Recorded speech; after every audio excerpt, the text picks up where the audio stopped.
და სხვა თემების შესახებ ღუდუშაურის სამშობიარო კლინიკაში პირველი ბავშვი წუხელ 2 საათსა და 15 წუთზე გაჩნდა. პატარა ანი ბროლაშვილების ოჯახში პირველი შვილია. ის 2 კილოზე მეტი წონის და 59 სანტიმეტრის სიგრძისაა.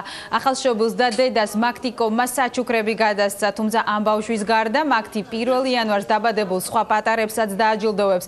რეგისტრაცია კომპანიის ოფისებში მთელი ქვეყნის მასშტაბით 8 იანვრიდან დაიწყება.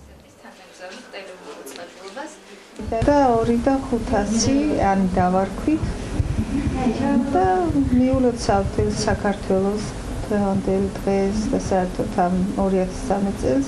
მაგთიკომის სახელით მინდა მივულოცო ყველა 1 იანვარს დაბადებული ახალშობილის მშობელს ახალი წელი და ახალი წევრი ოჯახში და გადავცე ოჯახისთვის მეტად პრაქტიკული საჩუქარი, როგორიც არის სახლის უსადენო ტელეფონი მაგთიფიქსი სასაუბრო დროსთან ერთად და თანამგზავრული ტელემაუწყებლობის მაგთისატის ყველაზე დიდი ძირითადი პაკეტი, რომელიც საშუალებას მისცემს, რომ საქართველოს ნებისმიერ წერტილში ისარგებლონ მაღალი ხარისხის მაგთის ხარისხის ტელემაუწყებლობით.